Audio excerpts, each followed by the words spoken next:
আসসালামু আলাইকুম আরহামাতুল্লাহি ওয়াবারাকাতুহু। এখন শুনবেন হাদিস ৩০০৭ সহিহুল বুখারী। আলী রাদিয়াল্লাহু তাআলা আনহা হতে বর্ণিত, তিনি বলেন, আল্লাহর রসুল সাল্লাল্লাহু আলাইহি ওয়াসাল্লাম আমাকে এবং জুবায়র ও মিকদাদ ইবনু আসওয়াদ রাদিয়াল্লাহু তাআলা আনহুকে পাঠিয়ে বললেন, তোমরা খাক বাগানে যাও। সেখানে তোমরা এক মহিলাকে দেখতে পাবে। তার নিকট একটি পত্র আছে। তোমরা তার কাছ থেকে তা নিয়ে আসবে। তখন আমরা রওনা দিলাম। আমাদের ঘোড়া আমাদের নিয়ে দ্রুত বেগে চলছিল।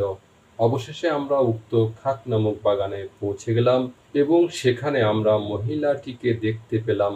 আমরা বললাম, পত্র বাহির করো। সে বলল, আমার নিকট তো কোনো পত্র নেই। আমরা বললাম, তুমি অবশ্যই পত্র বের করে দিবে, নচেৎ তোমার কাপড় খুলতে হবে। তখন সে তার চুলের খোপা থেকে পত্রটি বের করে দিল। আমরা তখন সে পত্রটি নিয়ে আল্লাহ রসুল সাল্লাল্লাহু আলাইহি ওয়াসাল্লাম এর নিকট হাজির হলাম। দেখা গেল তা হাতিব ইবনু বালতাআ রাদিয়াল্লাহু তাআলা আনহু এর পক্ষ থেকে মক্কার কয়েকজন মুশরিকের প্রতি লেখা হয়েছে, যাতে তাদেরকে আল্লাহ রসুল সাল্লাল্লাহু আলাইহি ওয়াসাল্লাম এর কোনো পদক্ষেপ সম্পর্কে সংবাদ দেওয়া হয়েছে। তখন আল্লাহ রসুল সাল্লাল্লাহু আলাইহি ওয়াসাল্লাম বললেন, হে হাতিব, এ কি ব্যাপার? তিনি বললেন, হে আল্লাহ রসুল, আমার ব্যাপারে কোনো তড়িৎ সিদ্ধান্ত গ্রহণ করবেন না। আসলে আমি কুরাইশ বংশভূত নই, তবে তাদের সঙ্গে মিশেছিলাম।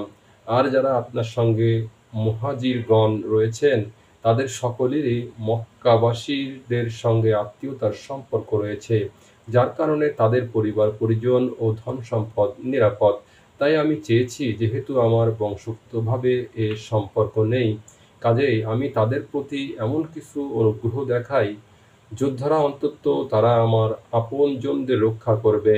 আর আমি তা কুফরি কিংবা মুরতাদ হওয়ার উদ্দেশ্যে করিনি, এবং কুফরির প্রতি আকৃষ্ট হওয়ার কারণেও নয়। আল্লাহ রসুল সাল্লাল্লাহু আলাইহি ওয়াসাল্লাম বললেন, হাতিব তোমাদের নিকট সত্য কথা বলেছে। তখন উমর রাদিয়াল্লাহু তাআলা আনহু বললেন, হে আল্লাহ রসুল, আমাকে অনুমতি দিন, আমি এই মুনাফিকের গর্দান উড়িয়ে দেই। আল্লাহ রসুল সাল্লাল্লাহু আলাইহি ওয়াসাল্লাম বললেন, সে বদর যুদ্ধে অংশগ্রহণ করেছে। তোমার হয়তো জানা নেই, আল্লাহ তাআলা বদর যুদ্ধে অংশগ্রহণকারীদের ব্যাপারে অবহিত আছেন।